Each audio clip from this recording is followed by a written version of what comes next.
Hey all, just a quick note to say how much we really appreciate you as a listener. We love making this show, but we've learned that love in the form of listens and ratings, it pays our self-esteem, but sadly it doesn't work so much in supplementing the cost. So we've grabbed our own string and made a Patreon. It's hard times for many, so we understand if you cannot give financially. And if that's you, please tell your friends or family about us and follow and leave a nice review on sites like Apple Podcast or wherever you get your podcast. That's super helpful, and it doesn't cost anything. If you can donate as little as $1 per month, a simple search for Kites and Strings on www.patreon.com is all it takes to become a Kites and Strings patron. Subscriptions are a valued string, and with them come different levels of height for your kite to fly. So check out our various tiers and pledge at the level that works best for you. You'll find that it really feels good to fly this kite. But for now, please enjoy the episode.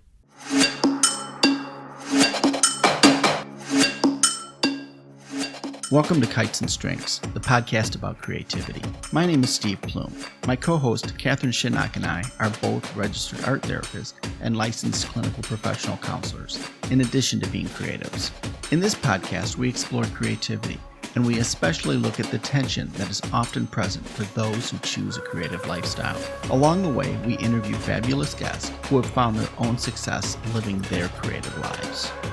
Today's guest is Tracy Hamlin, who we reached out to via a Google search of Ashburn musicians, since Kites and Strings seems to get a lot of play in Ashburn, Virginia. And quite simply, we wanted to learn more about that part of the country. And later on, you're really going to hear Tracy sing the praises of that area. You'll learn, like we did, that Tracy is a singer with an amazing resume. She started singing and touring professionally as a tween, sang in multiple bands, was a backup singer for the disco queen Gloria Gaynor, and has since stepped out front while also songwriting, producing, owning her own record label, and a whole bunch more. She also takes the time to inspire and assist at-risk youth and to mentor young musicians. She's a joy, and you will soon find that regardless of obstacles and barriers, grabbing her string and flying her kite is just what Tracy Hamlin does. I was just listening to some of your music, and your music is I'm going to clean the house, but I'm going to dance while I'm doing it. Oh, I was dancing to your music. I love that. And I've heard that before. So. Oh, good. I'm going to start off with a real quick shout out. Hey, first off, thanks for being on the show. We're thrilled to have you here. And I'm happy to be here. Thanks for having me. You know, I think I mentioned in my first reach out to you, as a podcast, we're looking at where we hit, and who knew some places like Ashburn, Virginia, which is right up in your neck of the woods. Oh, you're Ashburn. You're Ashburn, right near there. I'm in Ashburn all the time. Yeah. Less than 10 minutes away. And the other thing that stuck out for me is I saw the Sweet Jazz Fest that you do. Yes. And in my town, I had this idea for a music fest, and I did it. I've now been running one for like 5 years. Oh, awesome. We do ours in a forest preserve, and you seem to do it like in an area where there's a lake, and it just come and chill. And it was at a winery. Yeah. First one was 2 years ago, 2018, and I brought in international jazz artists. So I did 2018, 2019. Of course, we know what happened to 2020. And partial proceeds go to support kids from low-income families. And we offered them a year of free private music instruction. Oh, I love it. And that has just become the highlight of the festival for me. So for year number 2, the highlight was the scholarship recipient from year 1. His band performed, and it was straight ahead jazz. Okay. And, I'm keeping busy, and I hear this young man on the microphone, and he said, if it weren't for Miss Tracy, I would not be able to solo the way that you've heard me solo today. And when I tell you, I just bawled. And I said, this is why I'm doing this, because I know for me, so cool. Music completely changed my life. Because of music and wanting to become a singer, I did not become a product of my environment. When did you get into music? When did you start actually pursuing it? So I come from a musical family, and when I was 7, 8 years old, my neighbors would call my parents and say, we're having a dinner party. Can Tracy come over and sing? So they would pay me a couple of dollars, and I thought I had $1 million. Yep. So I just thought, oh my goodness, I want to do this all the time. And I have 3 older brothers that used to imitate the Temptations. They would imitate the Jacksons. And whenever one wasn't there, I would fill in, I would substitute. And it got to the point that when all 3 of them were there, I thought, I want to perform. This is not fair. So at 5, I went solo. I love it. I said, I'm going solo. I'm done with this. I've had enough of you guys. Michael. Exactly. I've had enough of you guys. You guys are not reliable. I can't. I got to do it on my own. Yeah, I said, this is ridiculous. I have a song in me that needs to come out. So I became a singer and I started entering talent shows. And by the time I was 11, I was in my first band, getting paid to gig almost every weekend. At 11. I was in 6th grade. And this band had an audition, and my brother said, I want to take you to this audition. And when I got there, the band, they just kind of chuckled. Oh, this little girl wants to be in our band. She's here. Let's let her sing. I sang, and I joined them on that Saturday. Wow.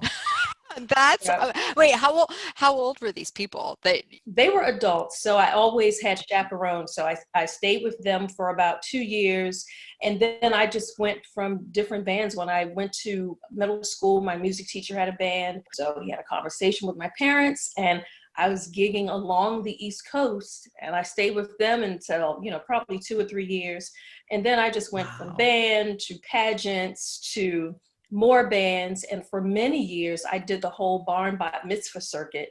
Mm-hmm. And I did the pageant scene. I was Miss Talented Teen of Maryland at one point. I was Miss Baltimore at one point. Those experiences awarded me so many amazing opportunities to just get out and meet people. When I went to the national pageant, the winner of the national pageant was from St. Croix.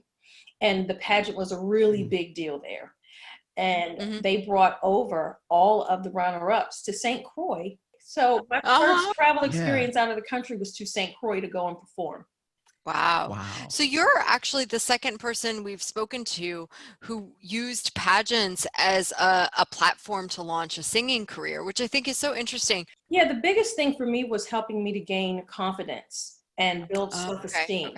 Because I was, when you're younger, you don't know. You're just flying out of the seat of your pants. Yeah, you're young. It was amazing. And I met so many other women that some of them were singers, some were dancers. So it really opened up a platform for me to develop socially.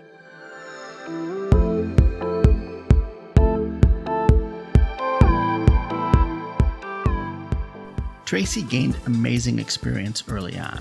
And I've heard and read in so many places that the confidence that can be built and the capacity to own a room is so enhanced when such experiences are available at a young age. And as we heard, pageants played no small part in Tracy's case. Of course, I'm not proposing pushing your kids on stage if they're not interested and if they don't have fun like Tracy did. But if they find joy and they have fun with it, a gentle nudge into similar experiences can go a long way in building confidence and resiliency. Whether it's singing, or publishing, or reading their poetry, hanging their art in an art show, or whatever. Next up, Siberia.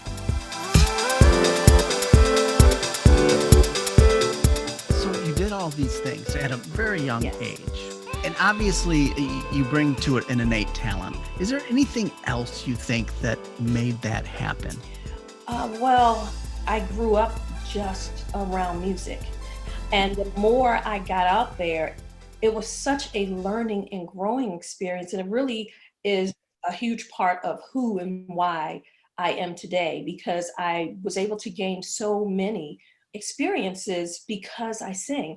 And when I was little, I didn't dream big, and I just said I want to be a teacher, I want to be a singer. I didn't, say I want to travel the world. I wanted to do all these things, and it's amazing that singing has afforded me all of these incredible opportunities.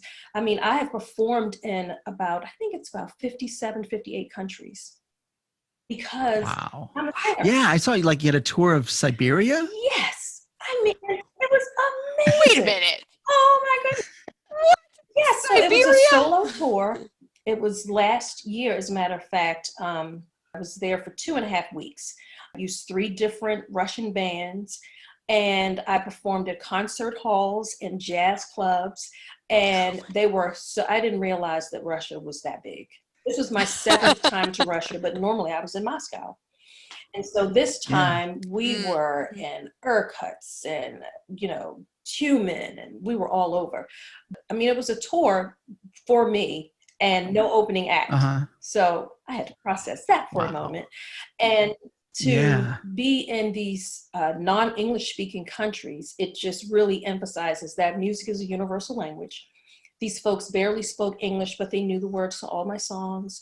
They came to the concerts, brought me big, huge bouquets of flowers, and gave me so much love. I was just crying every night just from the love and appreciation. Wow.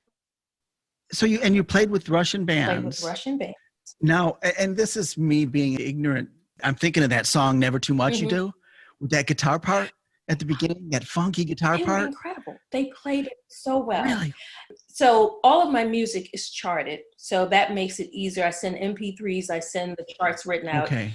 And there's always somebody that is fluent in English. For the Russian tour, there was somebody who was looking for artists. They had heard about me and they met somebody who I had met 15 years earlier. Okay. Wow. Didn't even know I made an impression on this person. Wow. And they said, Tracy Hamlin is who you need to have. So they reached out, they handled everything. They put the bands together. My husband went with me, and it was the most amazing experience. And I couldn't believe that when I got home, I said, I can't wait to go back to Russia and Siberia. Wow. And I was supposed to go back for 3 more weeks, March 30th. But of course, because of the pandemic, everything. What a beautiful thing, though. I mean, this idea, and again, like I said, I'm thinking, can Russian bands pull off that funk? They did. Shame on me for thinking that they can't. But what a wonderful thing about culture. It is. I'm telling you, when they say it's a mouthful to hear that music is a universal language, even when you can't communicate verbally, hand gestures and the music. Yeah. It's amazing how I'm communicating with these people through song. Absolutely amazing. It's so cool.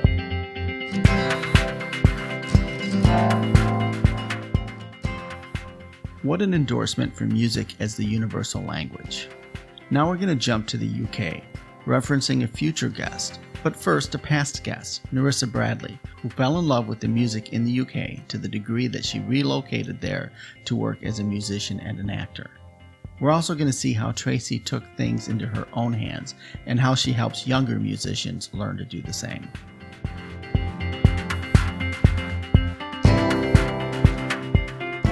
Catherine was referencing Nerissa Bradley, who was the person we had interviewed before, and she fell in love with London and she moved there. And the other person who I was going to mention, in fact, I need to give a shout out to you. As I was going to do a post on Facebook and all that, I noticed that a friend of mine who I booked at my festival last year, and I booked in a festival like 10, 11 years ago, is friends with you. And she said to say hi, Kenya McGuire Johnson. Yes, I love Kenya. She's so talented. Yeah, so she said, make sure I say hi to you. And Catherine, you don't know this, but I booked Kenya for an interview in a couple months. So hey, cool. I'm just here for the ride. Yes, I need to reach out to her. She is absolutely wonderful. She has done a lot in the UK. And I know Nerissa's in the UK, and she just fell in love with London. And I know that you do a lot of things there, and you've had some stuff chart there. And yeah, they're my biggest fan base, UK. What is it about the United Kingdom and London and jazz and funk and rhythm and blues? Are they getting something in their water that we're not getting? Well, they gravitate towards the underdog, and they are all music historians. And they just root for the independent artists. I'm an artist that I've done multiple genres for years, and I couldn't get a record deal because my versatility is a blessing and a curse. Record labels, they want to put you in a box. Yeah. I can't be in a box because I've done folk, I've done country, I've done rap, I've done pop, I've done a little bit of everything. So when I do my original music, you hear elements of all of that. So when I couldn't get a record deal, I started my own label. When I couldn't get gigs, I became a promoter. When I wasn't getting booked for jazz festivals, I started my own. Wow. Tracy, I love this. You're like, fuck it, I'm doing it all. Right. I mean, it's just, I said, you know what, I have to create my own destiny. I cannot sit and wait because I don't have the cash machine behind me. I just had to make it work because this is my life. Becoming a singer and a teacher helped me to find my passion, which is serving my community and giving back to aspiring artists, and in particular, young women who want to be in the music industry, to help them not make some of the same mistakes that I made, because it's a rough world out there. What would you say some of the mistakes or pitfalls are for like young musicians, specifically women you mentioned? Not understanding that the music business is a business, and I think in particular with women, you have to be locked and loaded with skills and clearly understanding contracts. You need to understand publishing. And I mean, not the deep stuff that lawyers know, but just understand a lot of the basics. Mm-hmm. So I always tell women that in the music industry, singers are just at the bottom. Mm. As a woman, it's important for you to walk through the door, and the men that you work with understand that you are serious about your craft. You know your business, you know what's going on, and you can speak their language. So one of the things that I do with female singers that I work with, I go above and beyond to just educate them, even on the musical jargons, with how to talk to musicians when you're in rehearsals, when you're at sound check. Somebody is interested in signing you to a record deal. Wow. Because those are the things I went and I had no idea. And there was nobody to say, hey, come over here and let me talk to you. Mm. I got in signed contracts because I was thinking about the stars, oh my gosh, I'm going to be famous.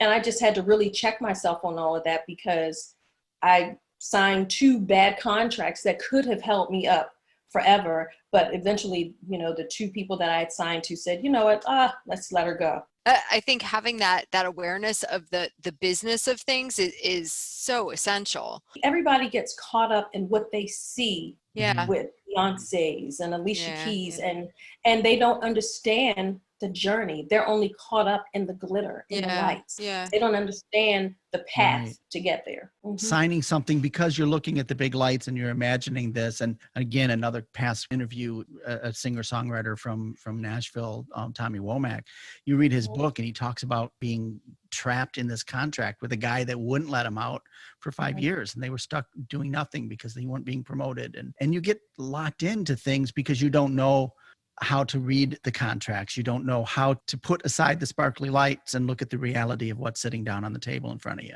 Absolutely. And it sounds like you also walked in with some pageant confidence. Yeah, I did. I'm telling you, the pageants, I ended up in my first, actually 2 pageants I was in, because somebody signed me up. Somebody in my family said, Tracy should be in this.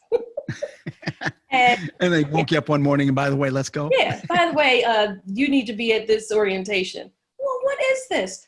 Just go. You need to be there. And then I go and I look, and I mean, I had minimal confidence, but I thought, and with the pageants, everything that they talk about is about building self-confidence and self-esteem.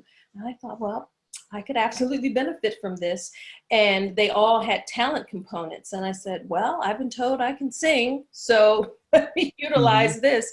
And it was amazing because I was able to get scholarship money. I won trips. I won just tons of amazing gifts. And it put me in circles that allowed me to continue growing as a woman.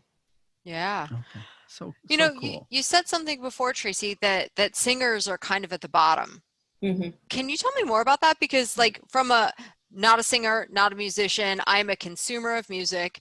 I'm like, singers, man, they're like the ones who are at the top. They get all the glory. They're the front person in the band. I'm curious about your perspective. Well, once you get some type of notoriety, yes. But what I have experienced is that because I'm not an A-lister, when I work with many musicians, the respect is just not there. Oh. One of the things that I preach to musicians, singers, everybody, no matter who you're working with, bring your A game, because you never know who is watching and any opportunities that you may be able to gain from it. Gotcha. I was singing at this club weekly, and some weeks it was packed.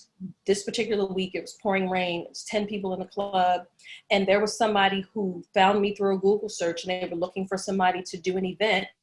I had no idea they were sitting in the audience, but it was, whether it's 10 people in my audience or 1,000, they're going to get a great show. And thank goodness I had that mentality, because I got one of the highest paid gigs I've ever had in my entire life, because this person was in the audience and said, well, if you're performing like this to 10 people, what are you going to do with more? Wow. But yeah, I find that in particular with women, I mean, everywhere is male dominated. And I think a lot of them don't even understand that they don't value and respect us the way that they should. So because I've been in the game for a long time and I have my own label and I'm a songwriter and I'm a producer, I know how all of this works. So when I speak their language, you see their aha moment. Oh my goodness, she really knows her stuff. She knows what she's talking about. Right. But it shouldn't even take that. I mean, you should just respect people, period. Agreed.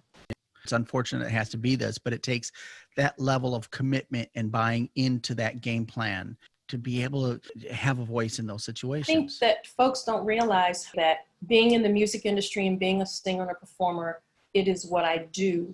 It is not who I am. But to get up there, folks don't realize what it takes. So when I'm up there and I'm working with a band who hasn't taken the time to really learn my music, it becomes extremely stressful for me, because now I not only need to make sure I keep the band on track, you know, I'm remembering the lyrics, I'm remembering the melody, I need to talk to the audience.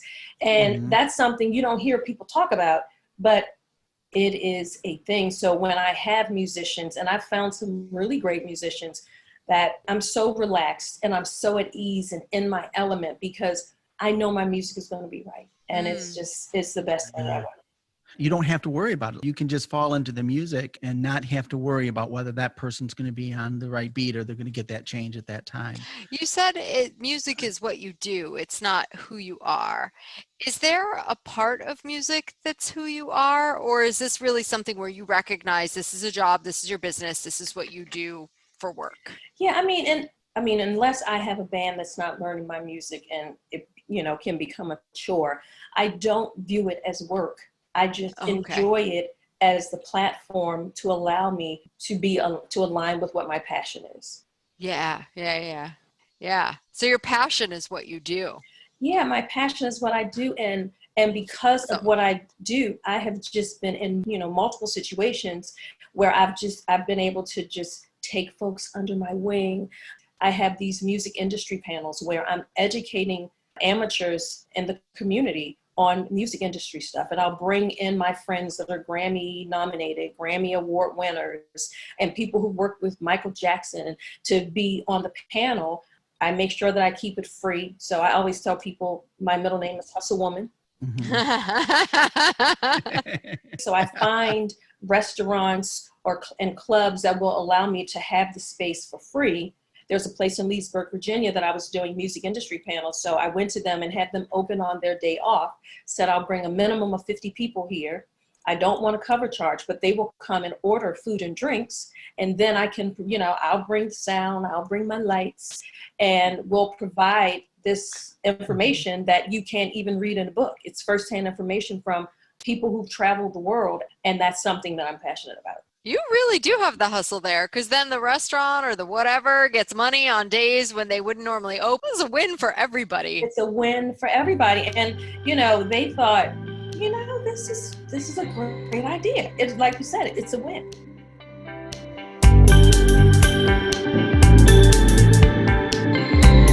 I think I knew this next answer before I asked it of Tracy. She also took it to a place that I also know and love, the post-show or the post-event buzz. I love that we get to hear more about Tracy's teaching. I'm also not surprised to hear the positive impact music education has on kids with learning disabilities. Catherine invites Tracy to Tapas, and I get to talk guitars again, even though it seems to trigger some guitar storage trauma for Catherine.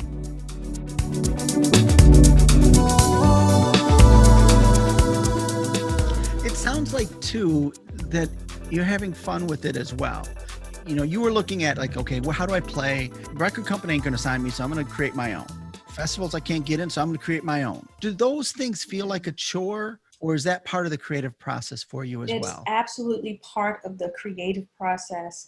I mean, when it's all over, I sit around for a week or two and I'm like, okay, I don't have anything to do.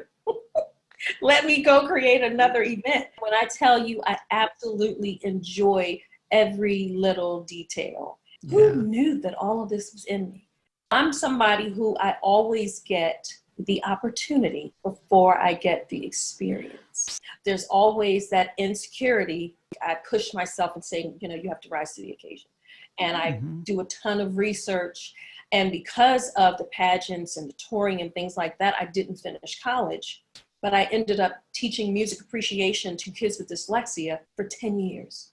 And it's one of the highlights of my life. And the interesting thing is, I went to the school, it's the Genesee School for Kids with Dyslexia in Owings Mills, Maryland. I went there on a 5-day temporary assignment because I had overspent. So I thought, okay, I need to bring some coins in. And they needed a secretary. And I thought, well, I don't want a job. I just came here temporarily. There's the hustle. Right. So they talked me into staying part-time. 3 months in, the music teacher they had, who was amazing, left abruptly to go write music for video games. And they offered, they kept saying, you should really consider taking this job. And again, I'm thinking, well, that's full time.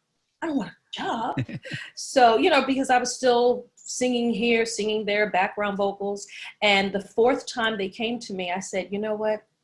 It is time for me. I'm getting older. Maybe I need to come off the road.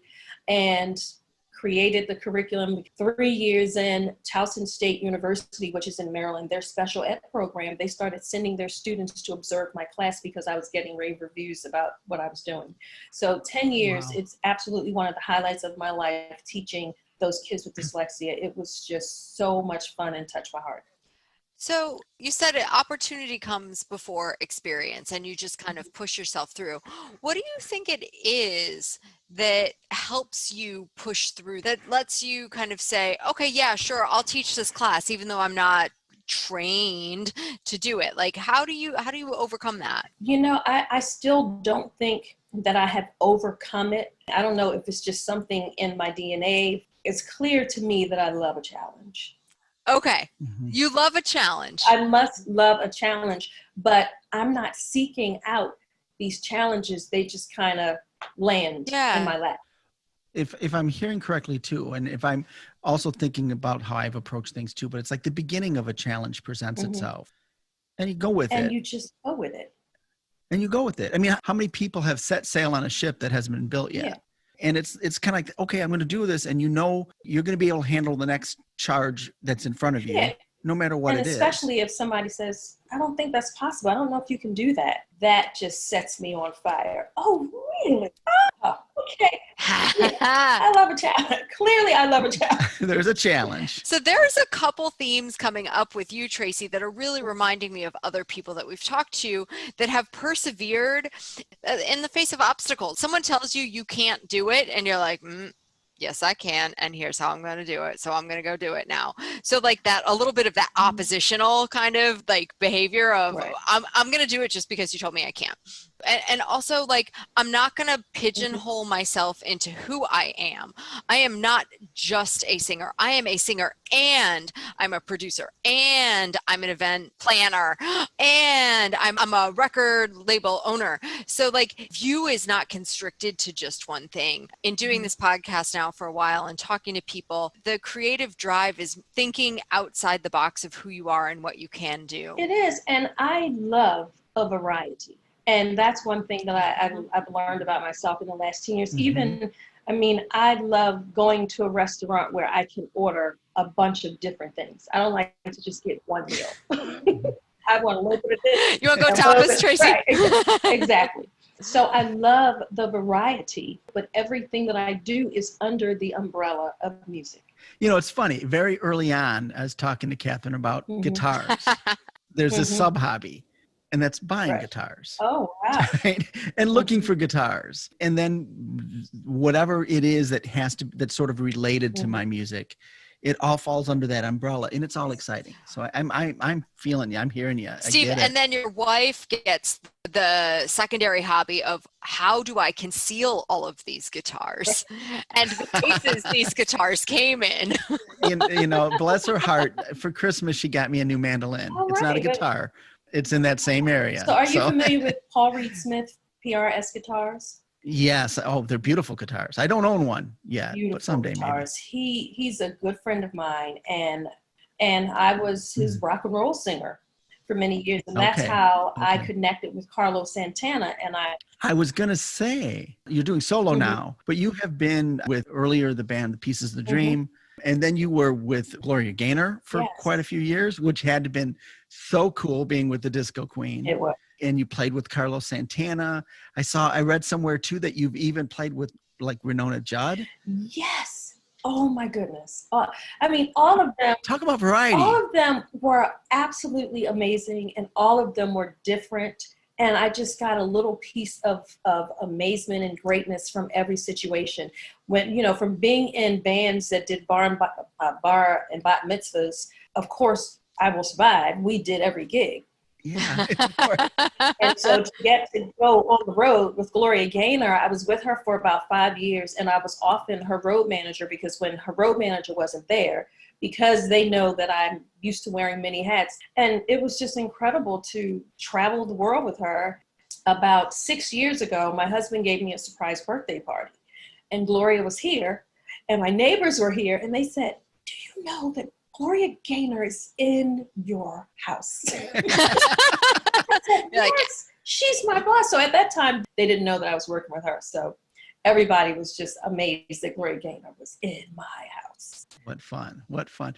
The variety in the music that you're engaged in and doing. In some instances, it's been a curse, but it sounds like it's such a blessing. Yeah, too. and I mean, I just feel that every situation, I have to find the silver lining and make the best of it, because just in life, you're going to have your good times and your bad times. I mean, right now we're in a pandemic. Yeah. I've been doing really well in the pandemic. I've written more songs than I've ever written. Wow. I've just been having a great time. I kept myself on a routine because I was really enjoying the food, so I had to put myself on a routine of working out and meditating.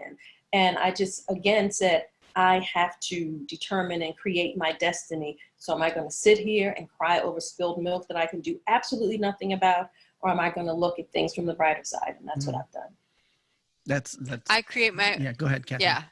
You were going to say something much I more was just going to profound. repeat the profound thing that Tracy said, which was, I create my own destiny. And looking at any situation and how you can make it yours. Exactly. I mean, even when I'm recording cover songs, I have to make it my own. Yeah. I mean, again, you can walk around and be miserable or not. And thank goodness I am somebody that it can be a choice for me. I know that some people who suffer with depression, it may not be a choice, but for me, it's a choice, and I choose to be happy. So yeah. We're going to look at creativity and coping now. Learn of an unexpected extreme hobby that Tracy has thrown herself into, and then we're going to hear a bit about Tracy's songwriting process. Or how would you say that music and being creative, how does it help you cope with stuff? How does it, It does. There are certain songs that if I feel as though, I'm not feeling as happy today, I have a go-to playlist. There are songs that just lift me up and will have me dancing around and feeling great before I even realize that, oh my goodness. I've recently taken up the hobby of throwing axes. Don't know where that came from. So I'm out there on Friday throwing axes, and one of my favorite songs, Ain't No Mountain High Enough, comes on by Diana Ross. And next thing you know, I'm just dancing around and people are looking. Dancing with axes. Dancing with axes and dancing like nobody was watching. And I thought, wow, this is what certain songs do for me. Are there songs that really speak to you and your story? Yes, there is a song originally recorded by amazing gospel singer Yolanda Adams. I actually recorded it on my first album. It's called Still I Rise. And it is a song that just talks about overcoming challenges and obstacles. When I first found it years ago, it was probably almost a year of listening to it before I could listen and not cry. So did you have to get to the point where it wasn't making you cry every time before you could really perform it? Yeah, I never ever thought that I would be able to perform the song, because that's how emotional it made me. And now it's one of, it's a song that I almost always end my concerts with. As a visual artist, not a musician, someone recently asked me what music inspires me or motivates me or moves me to create. As a musician, what moves you or inspires you to create? So what's interesting for me, based on conversations, I think I'm unlike a lot of your typical songwriters. Most of the songs that I write, the music comes from somebody else. Okay. I will listen to the song from 1 to 3 days, and it will be something in the music that speaks to me and will inspire a lyric or a phrase, and I'll write the song around that. So as I'm getting older, I'm just getting to a point where, okay, yeah, let me dim the lights. Oh yeah, let me light the candles. I find that late night is a great time for me to create. I don't know why that is, because when it's time for me to record, I want to be in the studio by 11 a.m. And the latest I really want to record is 3:30, 4 p.m.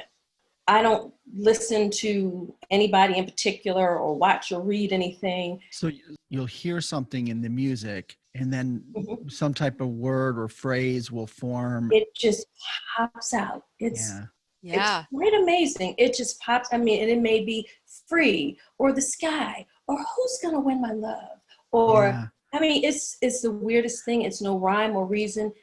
Sometimes a song will just write itself.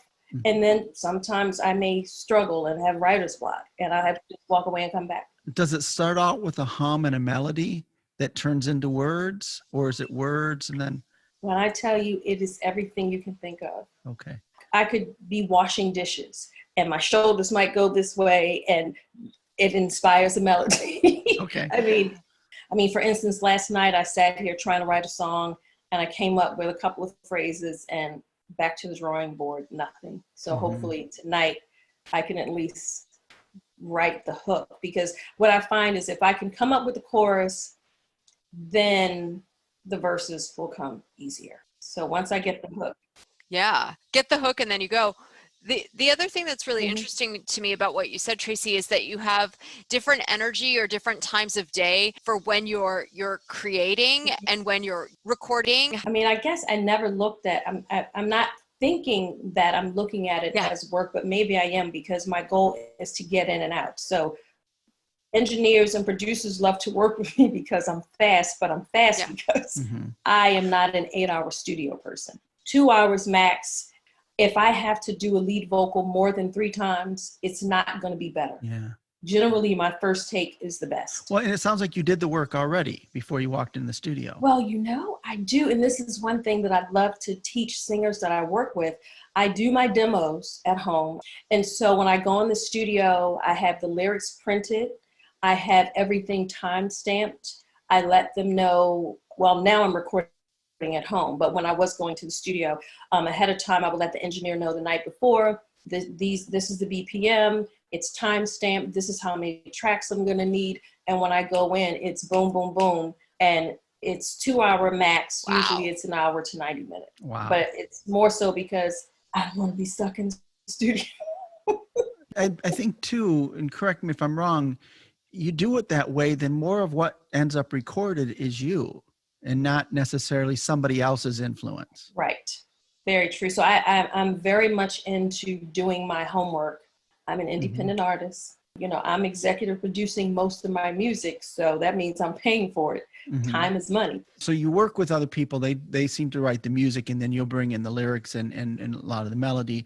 Are there other times in which you've collaborated with people, and how does that work for you? So I've co-written with a few people in person, but I find that I enjoy working alone.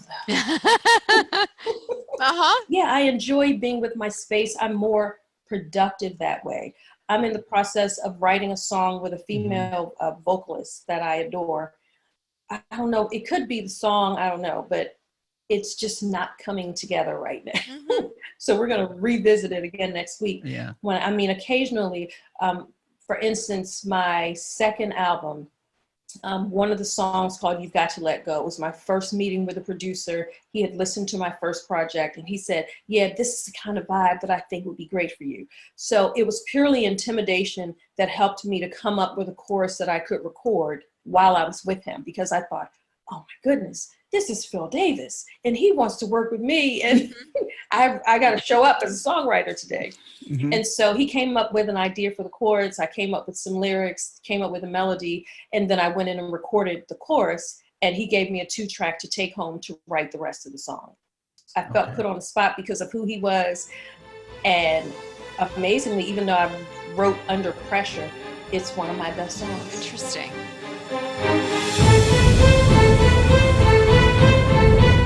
Some quick context. We recorded this on January 6th, the evening of the insurrection at the Capitol, and Tracy lives less than an hour from DC. As such, I felt the need to throw it into the mix. Up next, we're certainly going to learn about her inspiration, and we hear about a kind of out-of-body experience she has when she listens to one particular artist. As far as material and things that you write about, I mean, there's a lot of junk going on. Stuff right down the street, all the garbage that's happening right down the street from you. How much of that stuff, and granted, I get it. Some people are like, fuck it, I don't want to be anywhere near that. Let me write something that's going to give us an escape from that. I find that when I sit down, and I think this is the issue that I had when I wrote with the other female vocalists, is that I thought we should do an anthem for women. Coming to the table with that, I think, has stifled both of us. It seems most of my songs come from a self-help perspective. I mean, you can't get away from writing about love. Yeah. Can't do that. But a lot of my songs are about inspiration and overcoming challenges and obstacles. Yeah. Mm-hmm. And it sounds like inspiration and overcoming challenges and obstacles pretty much sums you up, Tracy. And I think that's why I go there with writing songs. Yeah.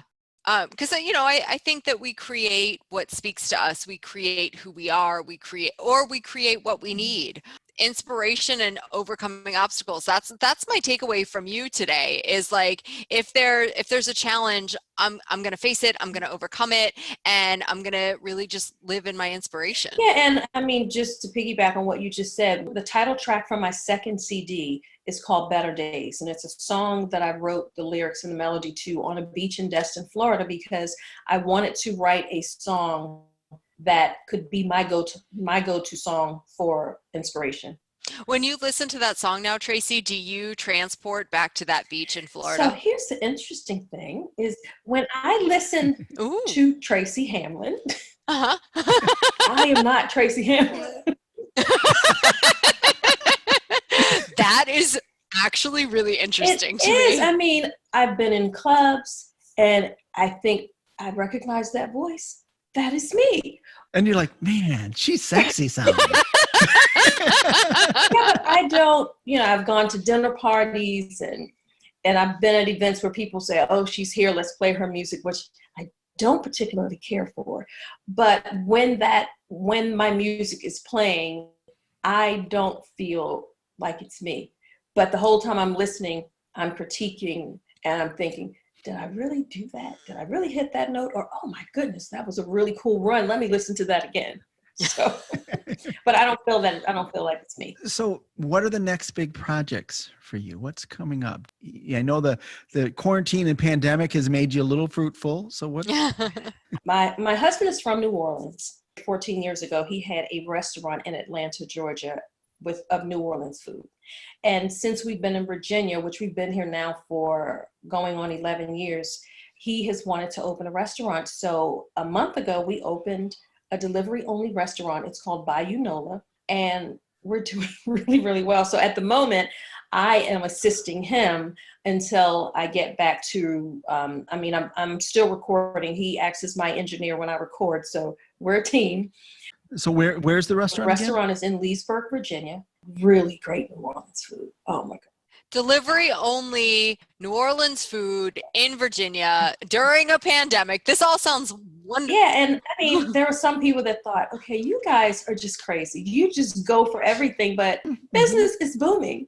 This is great. Yeah, the gumbo, the shrimp etouffee, it's all really great. So the long-term goal is to combine the New Orleans food with Sweet Jazz Festival and maybe open a jazz club. Right now it's carry out only. And my thought was, there's going to be a restaurant and there's going to be a stage. And Tracy, who's like got to make her own record label and got to come up with her own jazz fest, is going to come up with her own jazz club restaurant. Yes, that is definitely the plan. We're thinking maybe 2 or 3 years we can open a jazz club. You've got to come to Virginia. Yes, I got to come to Virginia. Mm-hmm. I've got a friend or two that doesn't live too far from you. We're going to make it. And like I said, if we still continue to get some listeners. And you will. I mean, I'm going to definitely help to spread the word about this. Thank you. I'm telling you, I am a walking billboard for Loudon County. Yeah. So Steve, it sounds like in the 2 to 3 year window, we're recording a show at the Bayou Nola Jazz Nightclub in Loudon County, Virginia. Yes, when I do the festival again, you guys should come and broadcast live from the Sweet Jazz Festival. Let's do this. So much fun. I am so looking forward to that.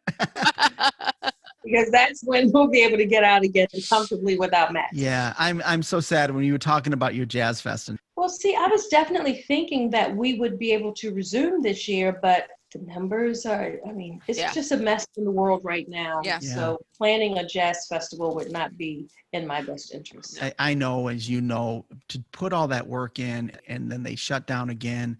And last thing I want to do is call up another group of artists and saying, sorry, we're not doing it. I know. Yeah, and I'm itching to get back out there. One of my background singers called me, when are we going to do something? And I thought, oh, yeah, we need to do something.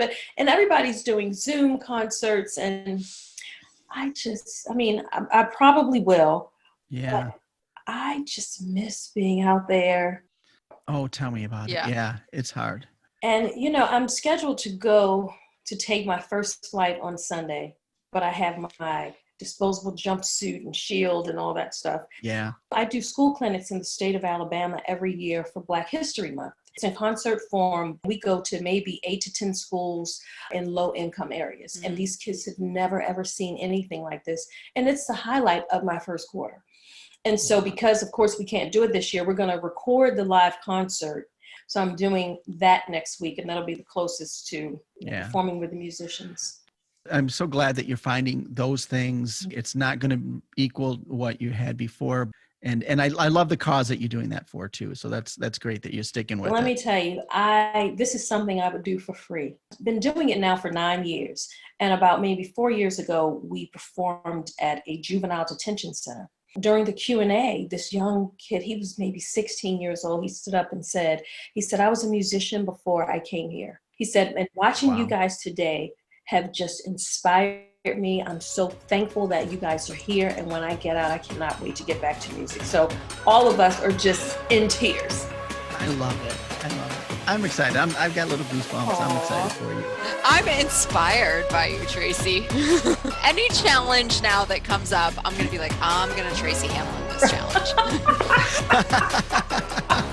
Oh, I love that. Excellent. I want to thank you so much for coming on. I love this podcast thing because we get to talk to people that do so many cool things. Oh my God. I thank you guys for this platform. I thank you for finding me.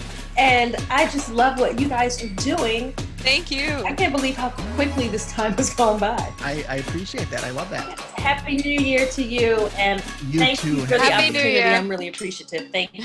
All right. Thank you. Bye now. All right. Bye-bye.